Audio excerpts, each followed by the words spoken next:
Please welcome Amélie Koran, Director. Wow, this is an amazing crowd. Happy freaking afternoon, WiCyS. Nice to meet you all.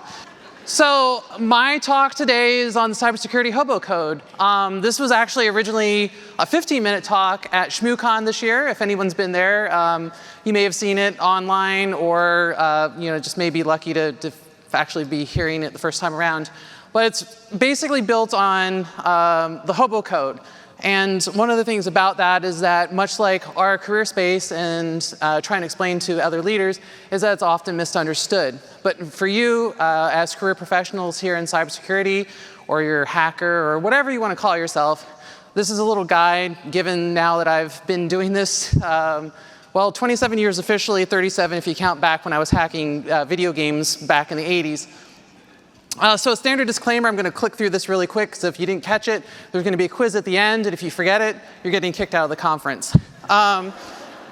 Anyhow, my name's Amélie Koran. Other people know me by my handle, WebJedi. And my current role, I lead a bunch of friendly hackers. For a very large organization, obviously, I can't be secret now because they said Walmart, so whatever.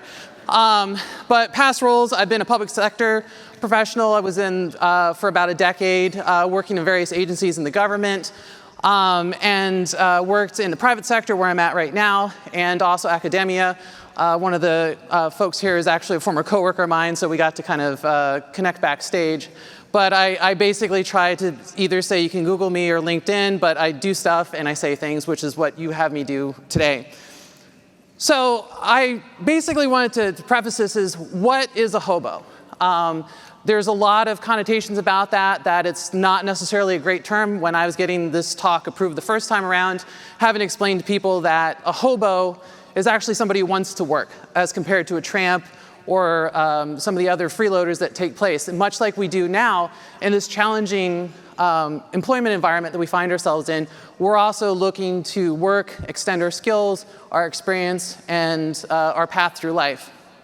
The etymology of this is a little muddled. Actually, somebody asked me behind stage like where hobo came from. All the research I did, it's literally a made-up word, much like cyber. But we do have a term for it. And generally for us is that, much like cybersecurity, we've made this up to kind of bring us together as a whole. I can't even read my slide notes here, so I'm just going to kind of riff a little bit. So what is a hobo, and why is it important in context for what a hobo is, or was known as, and what we are today? We had our own terms in symbiology. We will basically talk about stuff that most people don't understand. Most folks, your parents, your friends, family, they see you, oh, you do this tech stuff. Can you come fix my computer? And for us, we're spending a lot of time, both to friends, colleagues, and especially coworkers and stuff, trying to show our value. And a lot of that ends up being talking about things in a fashion that folks can kind of understand. So we'll use analogies, metaphors, much like here with the Hobo code, to try to get people to get on board with what we're trying to have them do. So in that case, the hobos in general, oh, hey, look, it moves. That's awesome. We got like 2 minutes last night of orientation on this. For this is that we're constantly trying to show our value. We're being asked by executives and other leaders for metrics, how to measure what we do, and try to sustain what we do throughout our career, but also show some level of value so that we can kind of keep a job. And there's a massive distorted public image, as I mentioned before, about like what we consider a hobo is. Some people think of a tramp or someone who rides the rails and things like that. But for us too, we're having to explain like what is cyber? What is it that we do that actually maintains our reason for employment, and keeps us interested and derives value to the organizations that we may serve? So we spend a lot of time dispelling those rumors. And with that, getting a little dry throat here. We're basically having to do this through lore. And if some of you may be old enough, I just turned 50 last month. I've been doing this for a very long time, but I think about, and a lot of the questions I've had at the career desk is basically how people get started, but also I realized that when I got started, things were very different 30-some years ago and even 40 years ago. We're still a very new career space, and hold on a moment, speaking too fast with Red Bull. I had 3 of them basically to kind of like get up here and talk. I'm sure you all have that same issue right now too. But things have changed over time. I don't have perfect advice to ever give anybody who's now entering this field. It's hard to even talk to mid-career professionals here about like what I can do to help them, because the path I followed is very different. And part of the Hobo code too was passing on that information. So the symbology from before, when I originally proposed this talk to ShmooCon, they thought I was going to decipher the Hobo code and like explain it in some kind of cryptological standard. But what this was about was what the hobos did to kind of transfer that knowledge to the next people coming down the line. So they would, leave marks about, whether or not there was a place to get food, where there were friendly people to help out. They warned about dangers and evils. There were a lot of people who preyed on hobos back then. They'd steal money, they'd steal food, they'd mistreat them. And we have that challenge here in this environment here, especially when you bring in our identities into it as women, different races, different backgrounds, socioeconomic histories and stuff like that.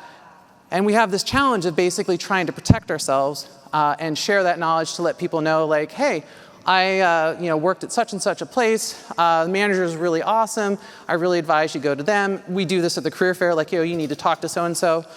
And, but also we have this challenge too of things like missing stairs. And I don't know if everybody knows this concept of missing stair, where there is a known individual who may be a predator, an abuser, somebody who's a really bad manager, and they still exist in the space, and we talk around them, much like a stair. You step around that missing stair.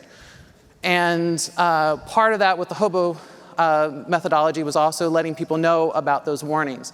And I think one of the things that we definitely need to do here is carry on and call out those missing stairs so that we maintain our safety, our self-protection, and can also advance in our career.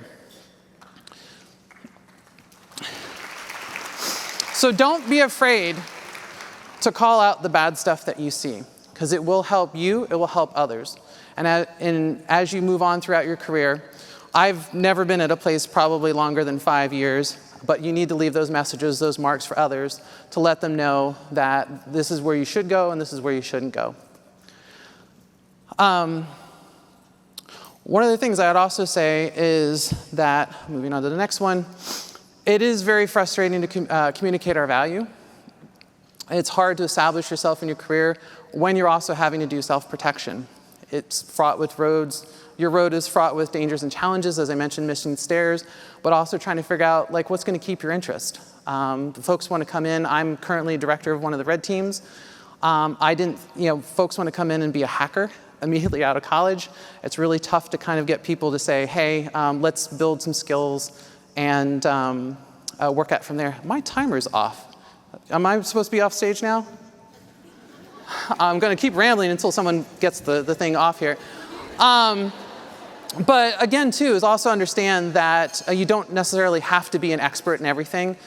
You can move around, you can explore. I think that's the most amazing thing about this career, is it gives you an opportunity to try out the waters, find out what works. One of the things I've been telling people at our career booth is that they wanted to become forensic experts, and having done cases that handled CSAM, that's a career ender. That will burn you out really quickly, and you have to be aware of that and self-aware of, other opportunities here if you really enjoy what you do, the value you derive from it, and the value you can give back to your organization.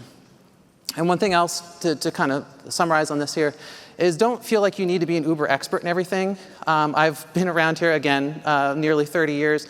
Everyone is an expert in nothing, to be absolutely honest. The key thing here is just to understand that the fun I've had in my time here is to just constantly explore, always be learning. I learn from my peers, I learn from my juniors, I learn from my management, I learn from friends. Constantly be in a state of taking in more information, enriching your life, and enriching your career along the way. So the thing I'd like to close on here is to carry these messages forward. You can succeed. You can be an old like me. I'm a chief storyteller where I work right now. This is the biggest crowd I've talked in front of, so that's why I'm a little nervous. But I'm just happy I got you all to laugh. But also be introspective. I know our previous speaker, self-examination, take some time for yourself. And also understand that you need to take that time for yourself. Like me, I need to eat. Being ADHD is really tough for that. But also help where you can. I think the most amazing thing about this conference is I've spoken at DEF CON and ShmooCon and Usenix and whatnot. And the feel and vibe I've got from here is everyone's looking out for one another. They want to help them. They want to give them guidance. They want to be the hand up. And I think that's a great thing for this community here. But also, don't be a jerk. If you're helping someone, also don't use that as a way to backstab or do a rug pull or anything like that. So if you keep this as your mentality within yourself that I'm here to help, much like it is with the hobos. You want to go and work. As a cyber professional, you want to go and work. You want to help. You want to further the field. You can do that without being a jerk. And with that, you lift others up. That's the whole reason we're all here. We're lifting each other up in this career space.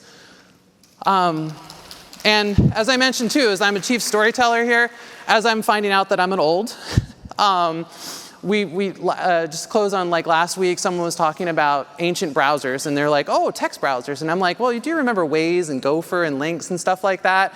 And my 30-somethings that are in our team are just like looking at me like I have a hole in my head. And I'm like, well, this is where things have progressed over time. So, tell those stories, inform, give them the experiences that you have.